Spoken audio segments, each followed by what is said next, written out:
Hello दोस्तों, महर्षि educate के YouTube channel में एक बार फिर से आप सभी का स्वागत है।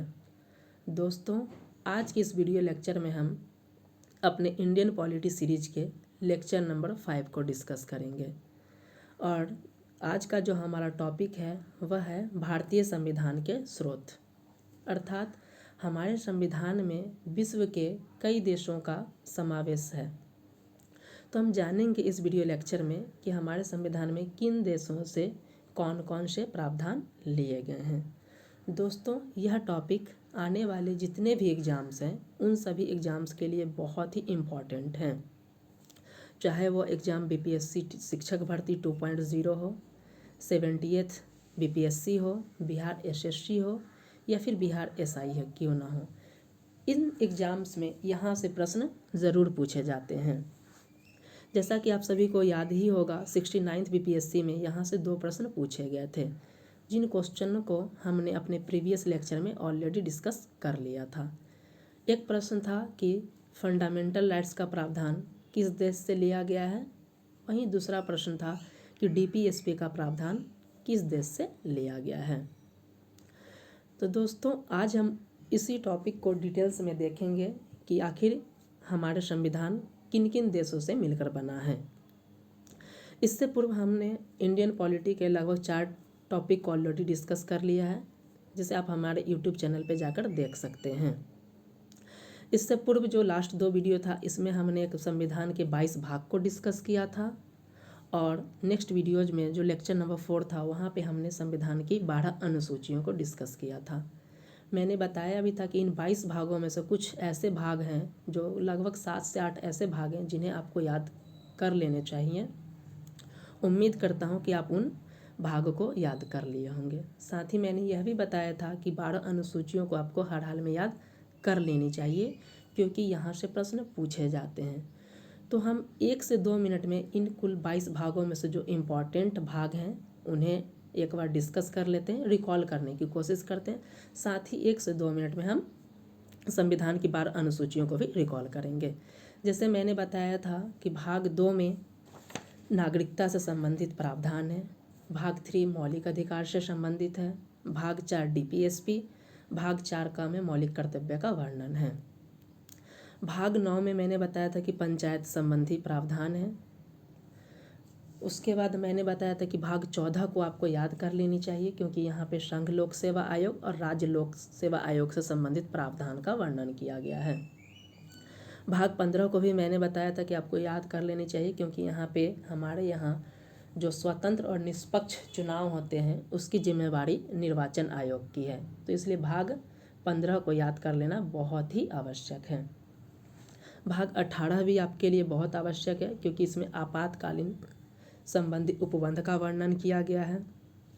वहीं भाग 20 में संविधान संशोधन से संबंधित प्रावधान किए गए हैं। तो उम्मीद करता हूं कि आप इन भागों को जरूर याद कर लिए होंगे। अब हम देख लेते हैं कि हमारे यहाँ कुल 12 अनुसूचियों में से 12 अनुसूचियों को तो आपको याद कर ही लेनी चाहिए। इन 12 अनुसूचियों को हम फिर से एक बार रिकॉल कर लेते हैं। मैंने बताया था कि हमारे मूल संविधान में कुल 8 अनुसूचियाँ थी तथा 4 अनुसूची, जैसे अनुसूची 9, 10, 11 और 12 को संविधान संशोधन के माध्यम से जोड़ा गया था। जैसे आपको पता होगा कि 9वीं अनुसूची को प्रथम संविधान संशोधन से जोड़ा गया था, 10वीं अनुसूची को 52वां संविधान संशोधन द्वारा जोड़ा गया था, और 11वां और 12वां को 11वां अनुसूची को 73वां, जबकि 12वीं अनुसूची को 74वां संविधान संशोधन द्वारा जोड़ा गया था। अनुसूची 1 में राज्यों के नाम और न्यायिक क्षेत्र, साथ ही संघ राज्य क्षेत्र का जो यूनियन टेरिटरी उनकी सीमा और उनके नाम का वर्णन है। अनुसूची 2 में वेतन भत्ते का प्रावधान है। अनुसूची 3 में शपथ का प्रावधान किया गया है, जिसमें राष्ट्रपति शामिल नहीं होते हैं। अनुसूची 4 में राज्यसभा में जो राज्य और केंद्र शासित प्रदेशों से जो प्रतिनिधि भेजे जाते हैं उनका वर्णन है। अनुसूची 5 में अनुसूचित जाति और जनजातीय क्षेत्रों के प्रशासनिक नियंत्रण का वर्णन है।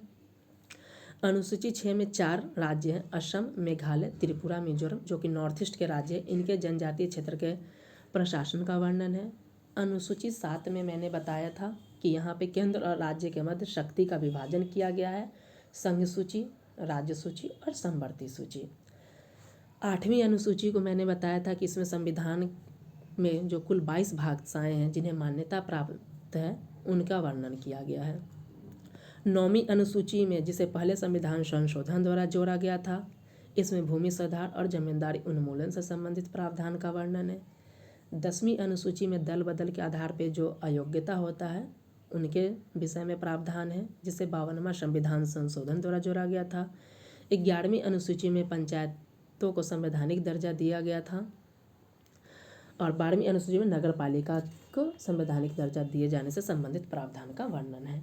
अब हम इस टॉपिक को डिटेल्स में पढ़ते हैं। हमारा टॉपिक है भारतीय संविधान के स्रोत। दोस्तों, हमारा संविधान देखा जाए तो लगभग 10 देशों के संविधान से मिलकर बना गया है।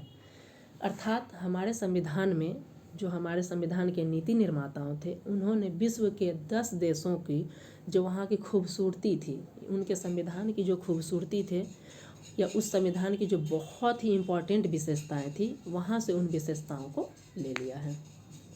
हमारा संविधान बहुत देशों के यानी अर्थात 10 देशों के समावेशन से बना है। इस पे बहुत सारे इसकी आलोचना भी की गई है कि ये हमारा संविधान उधार का संविधान है या विभिन्न देशों के, भारत का कोई अपना संविधान नहीं, क्योंकि ये बहुत देशों से मिलकर बना है। तो इस पर जो संविधान के नीति निर्माताओं में डॉक्टर भीमराव अंबेडकर थे, उन्होंने बताया था कि भारत का संविधान जो है विश्व के संविधान को खंगालने के बाद या उनको बहुत डिटेल्स में पढ़ने के बाद हमने उस प्रावधान को अपने यहाँ लिया है। और हमने उस प्रावधान को ले ही नहीं लिया है, बल्कि उस देश की प्रकृति अलग थी और उस प्रावधान को जब हमने लिया है तो उस प्रावधान को अपने देश की प्रकृति के अनुसार, अपने लोगों के अनुसार, कि ये प्रावधान हमारे लोगों के लिए कितनी कल्याणकारी हो सकती है, उसका उद्देश्य पूरा हो पाएगा कि नहीं, तो उसको अपने अकॉर्डिंग डाला गया है। एज इट इज नहीं ले लिया गया है, उसकी प्रकृति को भारतीय बनाकर हमारे संविधान में से शामिल कर लिया गया है। तो हम देखते हैं कि कहाँ से क्या प्रावधान किस देश से लिया गया है। पहला प्रावधान है, पहला स्रोत जो हमारा लिया गया है भारत शासन अधिनियम 1935 से।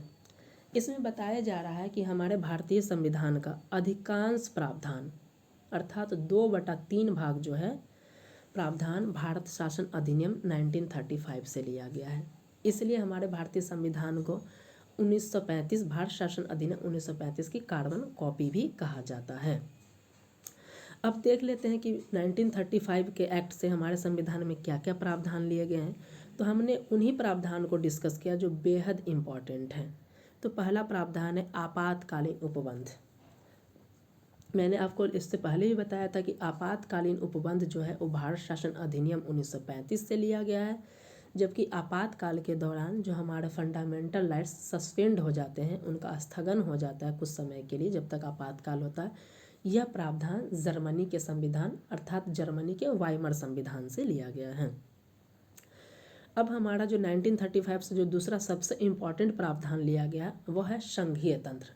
हमने वो देखा भी था कि भारत जो शासन प्रणाली पढ़ा था, मैंने बताया था कि भारत की प्रणाली जो है एकात्मक भी है कुछ मामलों में और कुछ मामलों में संघात्मक भी है, अर्थात इसीलिए इसे अर्धसंघीय कहा गया। तो यह प्रणाली जो संघीय तंत्र की जो विशेषताएं हैं वो 1935 एक्ट से लिया गया है।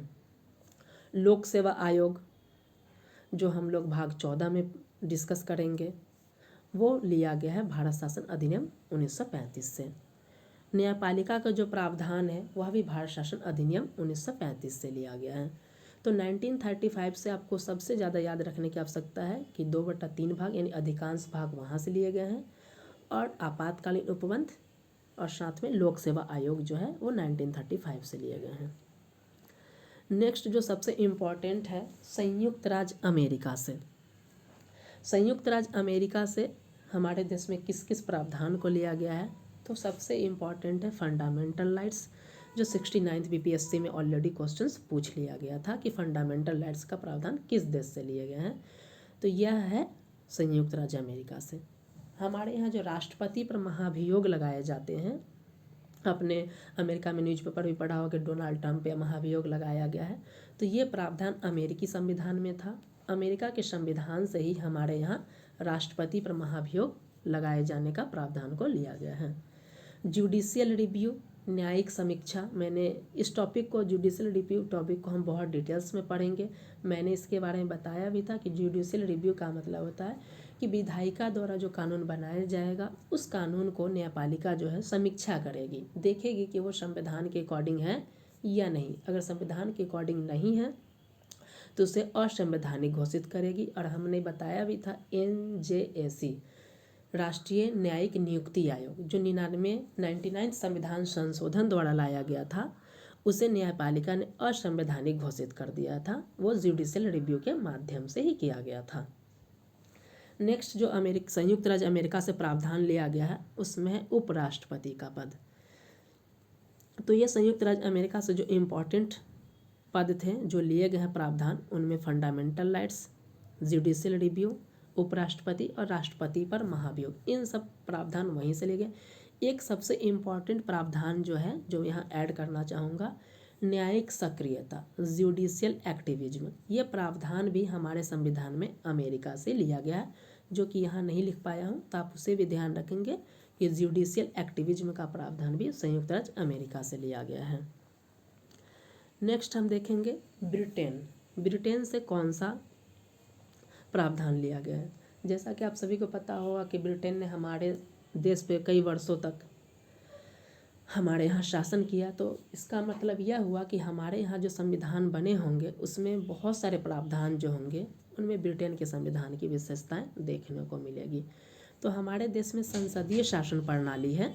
इस संसदीय शासन प्रणाली जो है वो ब्रिटेन से ली गई है, परंतु मैंने बताया एज इट इज़ ब्रिटेन जैसा नहीं है, बल्कि उसे भारतीय प्रकृति के अकॉर्डिंग ढाला गया है। यहाँ पे संसदीय शासन प्रणाली क्या होता है इसे हम बहुत डिटेल्स में डिस्कस करेंगे आगे के टॉपिक्स में। नेक्स्ट ब्रिटेन से जो प्रावधान लिया गया वो है एकल नागरिकता। एकल नागरिकता संबंधी प्रावधान जो लिए गए हैं वो ब्रिटेन से लिया गया है। अमेरिका में आप देख सकते हैं कि वहाँ पे दोहरी नागरिकता है, जबकि भारत में एकल नागरिकता है जो ब्रिटेन से लिया गया है। नेक्स्ट जो ब्रिटेन से लिया गया वह है विधि का शासन, rule of law. Rule of law क्या है इसे भी हम डिटेल्स में डिस्कस करेंगे। संसदीय विशेषाधिकार, संसदीय विशेषाधिकार से कहने का तात्पर्य है कि जो संसद सदस्य होते हैं, चाहे वो लोकसभा के अंतर्गत आए या फिर विधानसभा के अंतर्गत आए, उन्हें सदन में बोलने की अनुमति दी गई है और उनके लिए उन पर कोई कार्यवाही भी नहीं की जाएगी। तो संसदीय विशेषाधिकार का प्रावधान ब्रिटेन से लिया गया है। इसके लिए संविधान में 2 आर्टिकल दिए गए हैं। जो लोकसभा के सदस्य है उसमें सदन में जो संसदीय विशेषाधिकार है वो आर्टिकल 105 यानी 105 है, जबकि विधानसभा के लिए आर्टिकल 194 है। सामान्यतः आप देखते होंगे कि संसद में या विधानसभा में जो नेतागण होते हैं वो कुछ भी बोल दिए जाते हैं। तो इस संसदीय विशेषाधिकार के कारण ही और भी विशेषाधिकार संसदीय विशेषाधिकार में शामिल है, लेकिन एक एग्जाम्पल के लिए आप समझ सकते हैं कि सदन में बोलने के लिए वो कुछ भी बोलने के लिए स्वतंत्र है। ये संसदीय विशेषाधिकार के अंतर्गत आता है। नेक्स्ट हम देखते हैं कि ऑस्ट्रेलिया से किस प्रावधान को लिया गया है। 1935 एक्ट्स के समय हमने बताया था कि जो हमारे देश में केंद्र और राज्य स्तर पे जो विषयों का विभाजन किया गया है, संघ स्तर पे जो सूची का विषय है उस पर केंद्र सरकार कानून बनाएगी, जबकि राज्य सूची पे राज्य सरकार। ये 1935 से लिया गया है। जबकि एक और हमारे यहाँ जो विषय है वो है समवर्ती सूची, वो 1935 में नहीं था। ये समवर्ती सूची जिसे कंक्रीट लिस्ट कहा जाता है, इसका प्रावधान ऑस्ट्रेलिया के संविधान से लिया गया है। नेक्स्ट है संसद की संयुक्त बैठक। संसद की संयुक्त बैठक का प्रावधान आर्टिकल 108 108 में है। यह ऑस्ट्रेलिया से लिया गया है। तो अब तक हमने जो देखा उसे एक बार फिर से रिकॉल कर लेते हैं कि 1935 से क्या एक्ट लिए गए हैं, क्या क्या प्रावधान लिए गए। तो 1935 से जो बेहद इम्पॉर्टेंट है उनमें आपातकालीन उपबंध, संघीय तंत्र, लोक सेवा आयोग। ब्रिटेन से क्या लिया गया है, संसदीय शासन प्रणाली, एकल नागरिकता, विधि का शासन, संसदीय विशेषाधिकार। साथ में ऑस्ट्रेलिया से समवर्ती सूची और संयुक्त बैठक। उसके बाद था हमारा यूएसए से मूल अधिकार, जुडिशियल एक्टिविज्म, न्यायिक सक्रियता, न्यायिक समीक्षा, जुडिशियल रिव्यू, राष्ट्रपति पर महाभियोग और उपराष्ट्रपति का पद। ये सब संयुक्त राज्य अमेरिका से लिया गया। नेक्स्ट हम देखते हैं कि अन्य प्रावधान जो अन्य देश से लिया गया उनमें क्या है। नेक्स्ट प्रावधान है राज्य के नीति निर्देशक तत्व, जो 69th बीपीएससी में पूछा भी गया था, आप सभी को याद भी होगा। तो राज्य के नीति निर्देशक संबंधित प्रावधान जो है वह आयरलैंड से लिया गया है। साथ में आयरलैंड से एक और प्रावधान लिया गया है राज्यसभा के लिए सदस्यों का नामांकन। राज्यसभा के लिए जो सदस्यों का नामांकन होगा उसकी विधि क्या होगी, यह प्रावधान भी आयरलैंड से लिया गया है। नेक्स्ट है कि राष्ट्रपति की निर्वाचन पद्धति क्या होगी, इसका प्रावधान भी आयरलैंड से लिया गया है। तो आयरलैंड से ये 3 प्रावधान लिए गए हैं जो कि तीनों बहुत इंपॉर्टेंट हैं, इन तीनों को आपको याद रखने चाहिए। नेक्स्ट प्रावधान है सोवियत संघ रूस, या रूस से कौन कौन से प्रावधान लिए गए हैं। तो सोवियत संघ रूस से जो प्रावधान लिए गए उनमें सबसे इम्पॉर्टेंट है मूल कर्तव्य, फंडामेंटल ड्यूटीज। मैंने बताया भी था कि हमारे मूल संविधान में फंडामेंटल ड्यूटीज के विषय में कोई प्रावधान नहीं था, परंतु आपातकाल के दौर में मूल कर्तव्य की ज़रूरत महसूस की गई। तो तत्कालीन इंदिरा गांधी सरकार के द्वारा तत्कालीन सरकार के द्वारा सरदार सोहनसी समिति के सिफारिश के आधार पे इसका जो मूल कर्तव्य को प्रावधान को हमारे संविधान में शामिल किया गया। नेक्स्ट है जो सोवियत संघ से लिए गए, तो प्रस्तावना में न्याय की बात की गई है। प्रस्तावना में 3 न्याय की बात की गई है, सामाजिक, आर्थिक और राजनीतिक न्याय। तो प्रस्तावना में जो न्याय की बात की गई है ये प्रावधान जो है सोवियत संघ रूस से लिया गया है। क्वेश्चन में आपसे पूछा जा सकता है कि प्रस्तावना में न्याय का प्रावधान किस देश से लिया गया है, तो रूस होगा। या फिर इस तरीके से पूछ सकता है कि सामाजिक, आर्थिक और राजनीतिक न्याय का प्रावधान किस देश से लिया गया है, तो वो हमारा हो जाएगा सोवियत संघ रूस। नेक्स्ट प्रावधान हम देखते हैं फ्रांस। फ्रांस से हमारे यहाँ गणतंत्रात्मक प्रणाली ली गई है। जो मैंने बताया हुआ था कि गणतंत्रात्मक प्रणाली का मतलब क्या होता है, इस पर डिटेल्स हमने वीडियो देख चुका है कि वहाँ पे जो उत्तराधिकारी के माध्यम से चयन नहीं होना चाहिए, तो ये गणतंत्रात्मक प्रणाली होती है। आप उस डिटेल्स वीडियो को देख सकते हैं। नेक्स्ट है प्रस्तावना में जो स्वतंत्रता, समानता और बंधुत्व का जो प्रावधान लिया गया है फ्रांस से लिया गया। फ्रांस की क्रांति हुई थी, वहाँ पे स्वतंत्रता, समानता, बंधुत्व का नारा दिया गया था और उसी को प्रावधान को भारतीय संविधान में स्वतंत्रता, समानता, बंधुत्व को फ्रांस से लिया गया हमारे संविधान में। नेक्स्ट प्रावधान है कि दक्षिण अफ्रीका से कौन से प्रावधान लिए गए हैं। तो दक्षिण अफ्रीका से हमारे संविधान में संविधान संशोधन लिया गया है और साथ ही राज्यसभा के सदस्यों का निर्वाचन, कि राज्यसभा के सदस्यों का निर्वाचन किस प्रकार होगा, इसका लिया गया है दक्षिण अफ्रीका से। यहाँ पे गौर करने की बात है, आयरलैंड से जो प्रावधान लिया गया उसमें है राज्यसभा के लिए सदस्यों का नामांकन, कि उनका नामांकन किस प्रकार होगा।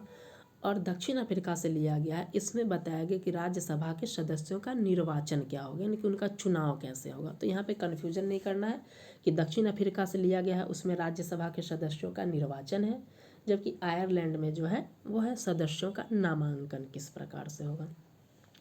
नेक्स्ट था हमारा दक्षिण अफ्रीका से संविधान संशोधन। तो मैंने बताया है कि संविधान संशोधन जो है वो भाग 20 में है, आर्टिकल 368 में, जो आपको याद करने की ज़रूरत है। ये दक्षिण अफ्रीका से लिया गया है। नेक्स्ट है कनाडा। कनाडा से क्या लिया गया है, सशक्त केंद्र के साथ संघीय व्यवस्था। हमने बताया भी था कि हमारे यहाँ देश में जो कुछ मामले में एकात्मक मामला में केंद्र को भूमिका दी गई, कुछ संघात्मक है जहाँ पे केंद्र और राज्य दोनों के मध्य शक्तियों का समन्वय किया गया है। परंतु कुछ ऐसी शक्तियाँ हैं जहाँ पे केंद्र सरकार का जो वर्चस्व कर दिया गया है, इसीलिए कहा गया कि ये जो व्यवस्था है, इस सशक्त केंद्र के साथ संघीय व्यवस्था, यह प्रावधान कनाडा के से लिया गया है। अवशिष्ट शक्तियाँ जो है वह केंद्र के पास है। साथ में राज्यपाल की नियुक्ति हमारे देश में केंद्र सरकार के द्वारा की जाती है, आप ये जानते भी हैं। तो यह प्रावधान भी कनाडा के द्वारा लिया गया है। नेक्स्ट है जर्मनी। जर्मनी के संविधान को वाइमर संविधान कहा जाता है। जर्मनी के संविधान से आपातकाल के समय मूल अधिकारों का स्थगन लिया गया है। स्टार्टिंग में ही मैंने बताया था कि 1935 से मूल आपातकालीन संबंधी उपबंध लिए गए हैं, जबकि आपातकाल के समय जो हमारा फंडामेंटल राइट्स सस्पेंड हो जाते हैं, यह प्रावधान जर्मनी से लिया गया है। नेक्स्ट प्रावधान है जापान के द्वारा। तो जापान के यहाँ से विधि द्वारा स्थापित प्रक्रिया को लिया गया है। तो जापान के संविधान से हमारे देश में विधि द्वारा स्थापित प्रक्रिया को लिया गया है। तो एक बार फिर से हम लास्ट पेज को रिकॉल कर लेते हैं, जो हमने देखा कि ये कौन से प्रावधान किस देश से लिए गए हैं। तो आयरलैंड से लिए गए हैं राज्य की नीति निदेशक तत्व, राज्यसभा के लिए सदस्यों का नामांकन और राष्ट्रपति की निर्वाचन पद्धति। नेक्स्ट है सोवियत संघ रूप से मूल कर्तव्य और सामाजिक आर्थिक राजनीतिक न्याय। फ्रांस से गणतंत्रात्मक प्रणाली और स्वतंत्रता समानता बंधुत्व। दक्षिण अफ्रीका से लिया गया है संविधान संशोधन और राज्यसभा के सदस्यों के लिए नामांकन, दक्षिण अफ्रीका से राज्यसभा के सदस्यों का निर्वाचन। कनाडा से लिया गया है सशक्त संघीय व्यवस्था, अवशिष्ट शक्ति केंद्र के पास और राज्यपाल की नियुक्ति। वहीं जर्मनी से लिया गया आपातकाल के समय मूल अधिकारों का स्थगन। और नेक्स्ट और लास्ट है हमारा जापान से विधि द्वारा स्थापित प्रक्रिया को लिया गया है। तो दोस्तों इस वीडियो लेक्चर में हमने देखा कि भारतीय संविधान किन किन देशों के संविधान से मिलकर बना है, किस देश से किस प्रावधान को लिया गया है। तो हमने देखा कि लगभग हमारे देश में जो संविधान बना है वो लगभग 10 देशों के संविधान से मिलकर बना है, जिसमें अधिकांश भाग जो है 2/3 प्रावधान जो है वो भारत शासन अधिनियम 1935 से लिए गए हैं। तो दोस्तों आज की इस वीडियो लेक्चर में बस इतना ही।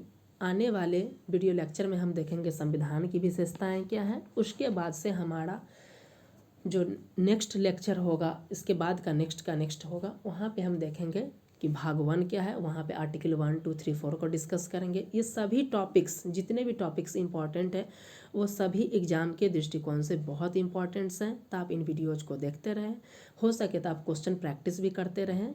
जो सोर्स है वहाँ से आप क्वेश्चन प्रैक्टिस कर सकते हैं, आपको इन प्रश्नों के आंसर ज़रूर मिलेंगे। तो इस वीडियो लेक्चर में बस इतना ही। Thank you very much.